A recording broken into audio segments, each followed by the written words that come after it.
नमस्ते everyone. Last class में हम रिंग के बारे में डिस्कस कर चुके थे।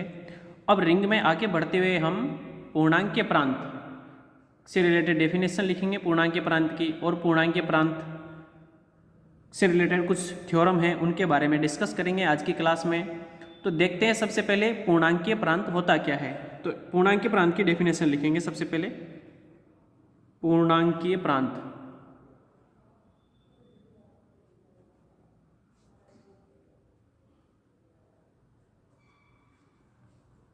Integral domain.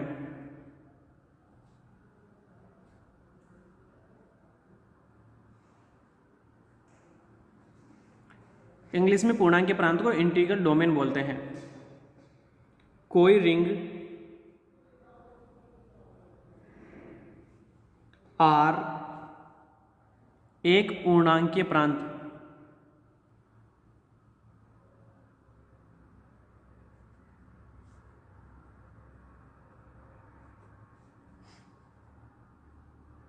कहलाती है।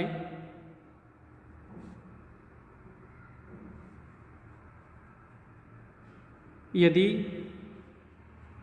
यह एक क्रम विनिमय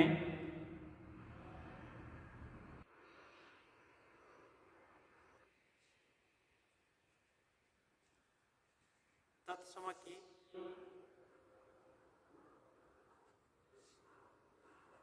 रिंग तथा शून्य के भाज्य को रहित हो, तथा शून्य के भाज्य को रहित हो।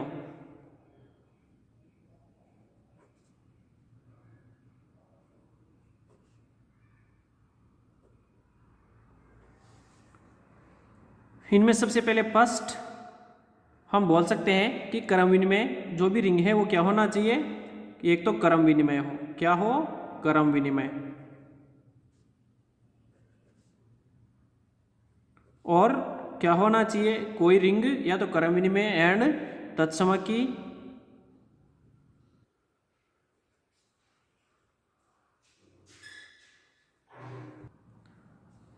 तथा शून्य भाज्य को रहित हो।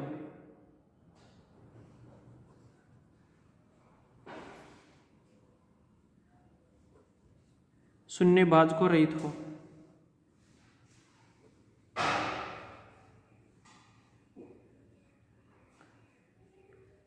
तो जो ये तीन प्रॉपर्टी फॉलो करेगी वो क्या कहलाएगी, पूर्णांक प्रांत कहलाएगी। कोई भी रिंग यदि क्रम विनिमय तत्समकी तथा शून्य भाज्य को रहित हो तो वो क्या कहलाती है, पूर्णांक प्रांत कहलाती है। और ऐसे भी लिख सकते हैं दूसरा डेफिनेशन, एक समुच्चय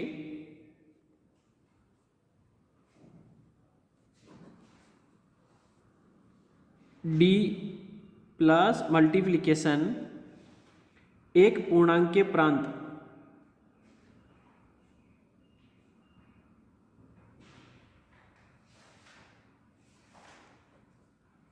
कहलाता है।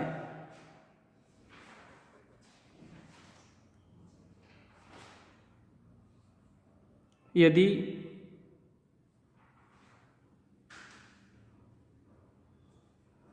यह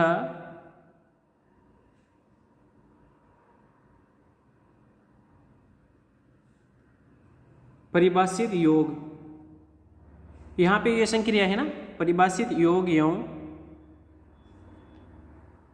गुणन, दूसरी संक्रिया जिसे हम गुणन से लिख रहे हैं, गुणन दो द्विचर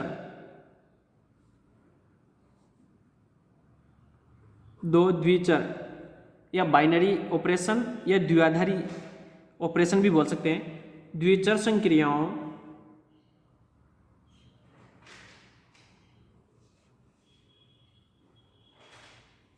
प्लस तथा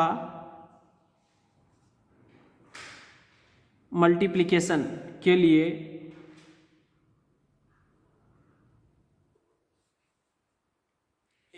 बी बिलोंग्स टू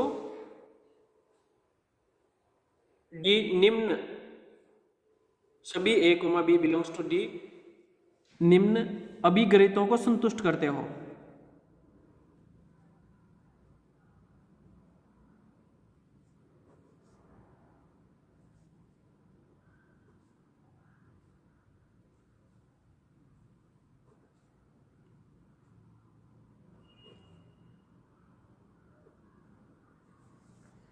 तो कौन कौन से विग्रहित है? सबसे पहला आता है इसमें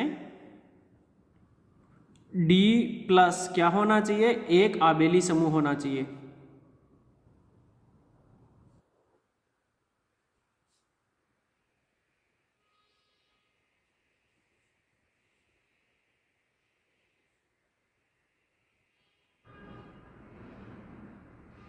अर्थात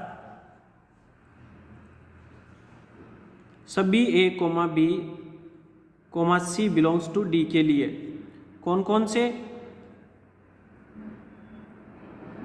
एक तो ये क्या होना चाहिए? आबेली समूह में क्या क्या होता है? सबसे पहले होता है साचर्यता।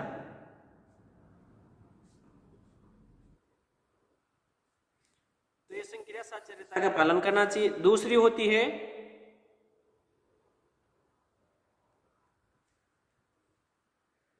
तत्समक अवयव।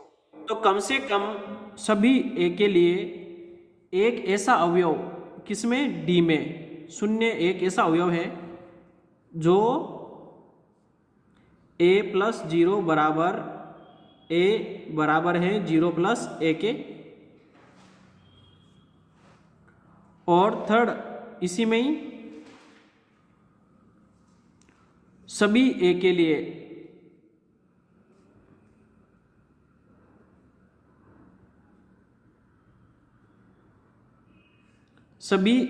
लिए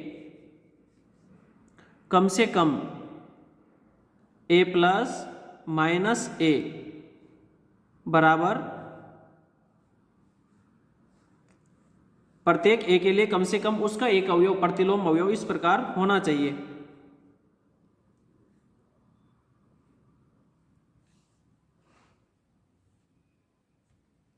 और क्या होता है? साचर्यता हो गया, तत्समक, प्रतिलोम, और क्या होता है इसमें? क्रम विनिमय।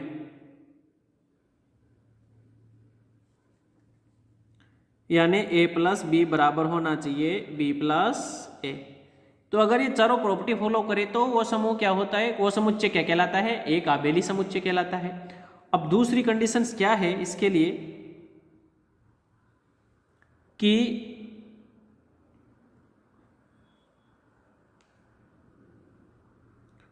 डी मल्टीप्लीकेशन दूसरी संक्रिया के लिए क्या हो?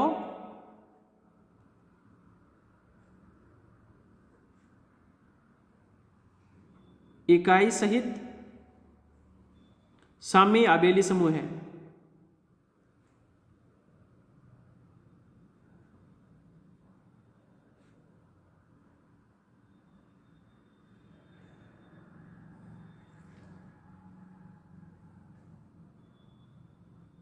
अर्थात I21 equal to a multiply b multiply c बराबर a multiply b multiply with c होना चाहिए। और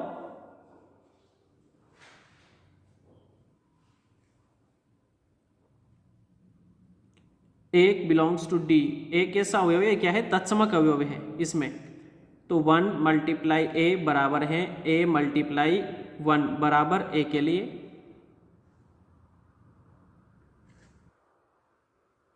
और थर्ड है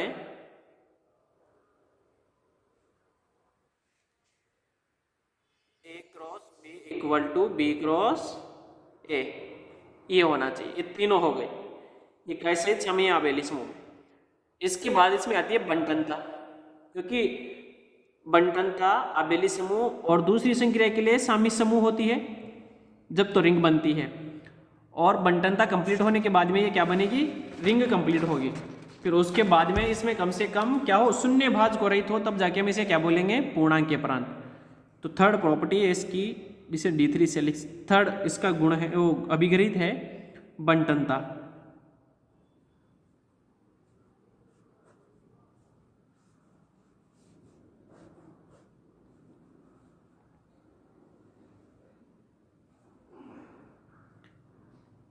a multiplication b plus c,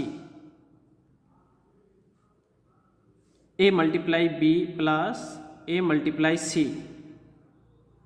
ये तो वाम बंटन हो गया, दक्षिण बंटन A plus B multiply with C, A multiply C plus B multiply सी,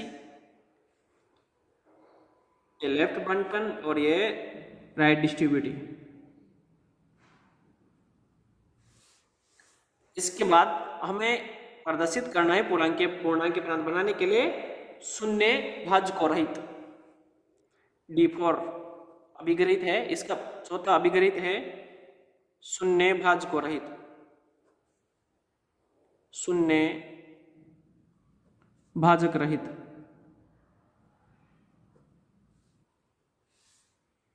शून्य भाजक रहित क्या होता है? ए और बी कोई डी के अवयव हैं और वो बराबर जीरो हो रहा है, दोनों के बीच संक्रिया लगाने पर क्या हो रहा है? जीरो। तो ये कब पॉसिबल है? जब या तो ए बराबर जीरो हो या बी बराबर जीरो हो। ये सारे ही अभिगरित संतुष्ट करता है कोई समुच्चय, तो वो समुच्चय क्या कहलाएगा? पूर्णांक के प्रांत कहलाएगा। तो कुछ एग्जाम्पल लिखते हैं पूर्णांक के प्रांत के। तो पूर्णांकों का विलय जो होता है ना, वो योग पूर्णांकों का विलय ही पूर्णांक के प्रांत भी होता है। पूर्णांकों का विलय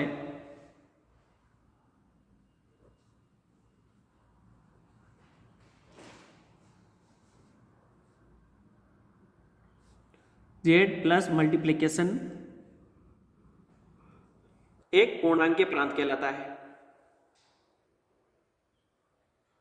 एक पूर्णांक के प्रांत है। ये विलय क्या है? एक पूर्णांक के प्रांत है। इसी प्रकार हम और भी संख्या के समुच्चय हैं, Q plus multiplication and R plus multiplication and C plus multiplication पूर्णांक के प्रांत है।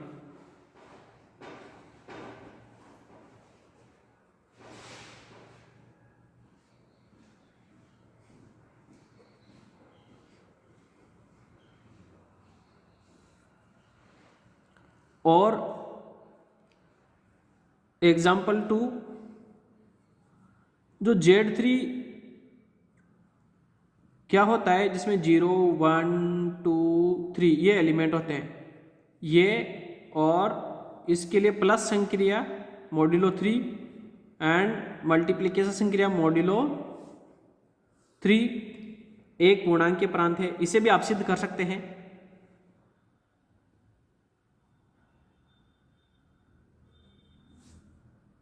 ये भी एक पूर्णांक के प्रांत है।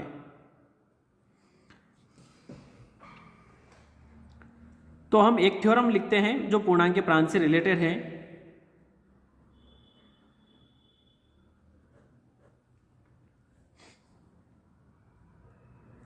वलय ZP इक्वल टू ब्रैकेट में 0 1 2 3 अप टू P माइनस 1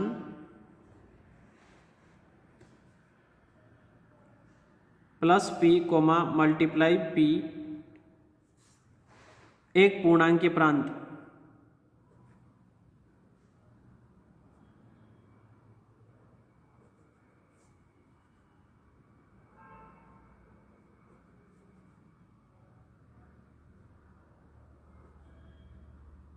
होता है। सेकंड थ्योरम है ये। सेकंड पूर्णांक के प्रांत होता है यदि दी P क्या है? अभाज्य है।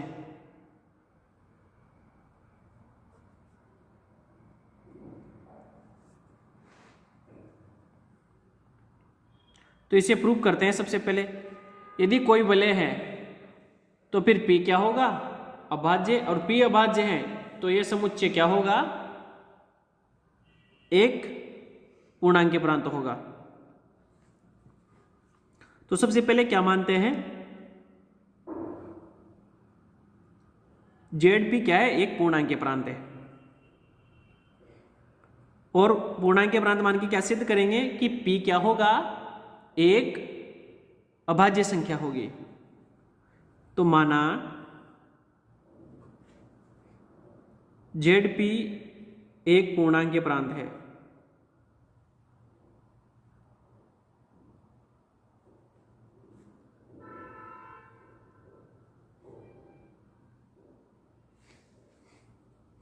अतः किन्हीं दो अवयव के लिए, कोई भी दो अवयव ले लें जेड पी के,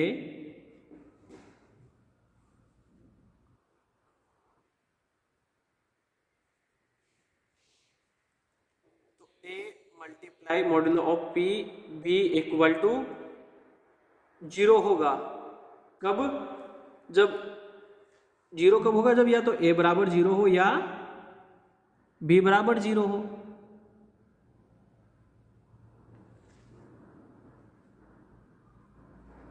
होगा या नहीं होगा, क्योंकि ये पूर्णांक के प्रांत में शून्य भाज्य रहित होना चाहिए। यदि संभव हो तो माना, क्योंकि इसकी विलोमता सिद्ध करेंगे, यदि संभव हो तो माना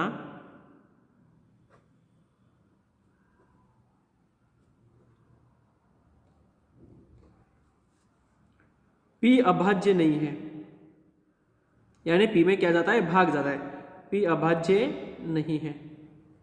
अब पी अभाज्य नहीं है तो इसे, पी अभाज्य नहीं है तो पी को ऐसे लिख सकते हैं क्या, P equal to P1 multiply of P1 P2 लिख सकते हैं। अर्थात एक से ज्यादा होगा P1 और P2 P, ये होगा, ये बराबर भी हो सकता है।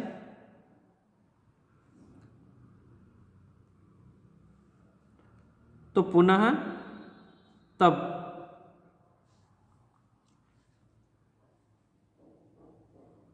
P1 multiply module of P2 equal to क्या है, P है। तो यहां से क्या होगा, ये P के बराबर है, तो ये 0 आएगा नहीं आएगा समुच्चय के अकॉर्डिंग। तो P1 P2 बराबर क्या आया, 0। अब ये 0 आया तो ये क्या दर्शाता है, दोनों नॉट इक्वल टू 0 है, जबकि P1 भी नॉट इक्वल टू 0 है और P2 भी नॉट इक्वल टू 0 है। दोनों 0 नहीं है तब भी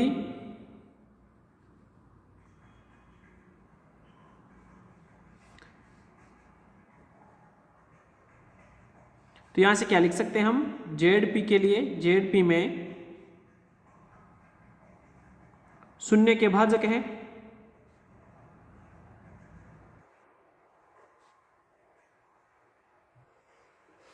और जेड पी में शून्य के भाजक है, तो फिर ये पूर्णांक के प्रांत नहीं हो सकता। अतः जो कि क्या है, असत्य, जो कि असत्य है।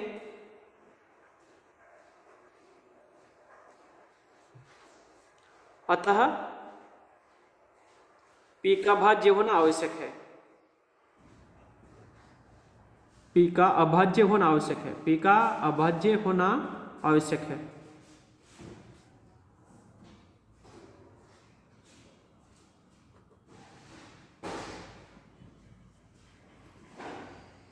इसका विलोमता लेते हैं। अब क्या करेंगे, अभाज्य संख्या पी लेंगे और उससे सिद्ध करेंगे कि दी गई वलय क्या है, एक पूर्णांक प्रांत है। विलोमता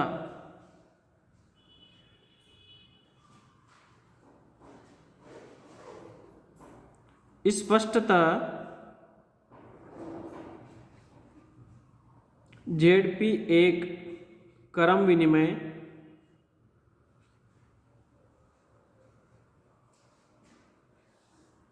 तत्समकी वलय है।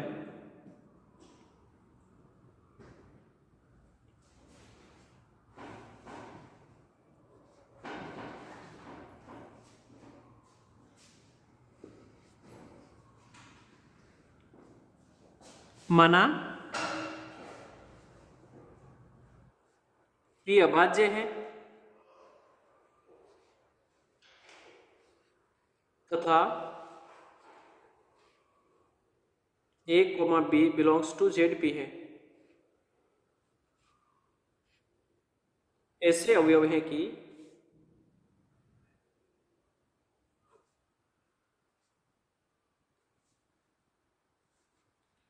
ए multiply P equal to B equal to 0 है, तब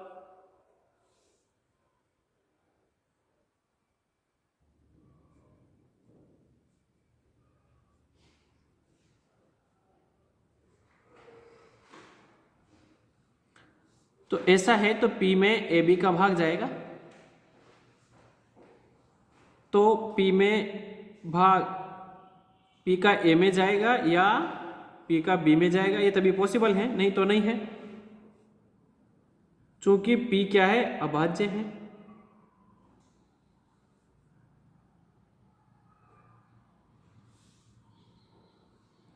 और यह अभाज्य है तो ये तभी पॉसिबल है जब बराबर 0 आए, जब या तो A बराबर 0 हो या B बराबर 0 हो। क्योंकि जो A का मान है वो 0 से P के मध्य हो सकता है लेकिन P नहीं हो सकता, और B का मान भी 0 से P के मध्य हो सकता है, P नहीं हो सकता। इसलिए ZP क्या है, शून्य भाज्य को रहित वलय है। ZP शून्य के भाजकों रहित वलय है।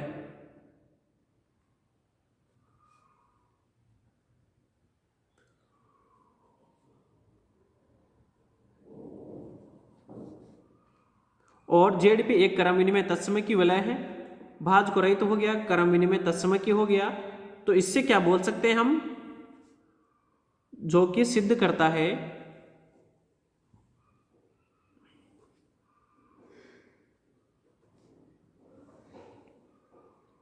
कि ZP एक पूर्णांकीय प्रांत है, एक पूर्णांकीय प्रांत है। तो आज के लिए हम यहीं तक डिस्कस करेंगे। नेक्स्ट क्लास में क्षेत्र क्या है उसके बारे में देखेंगे। आज के लिए थैंक यू।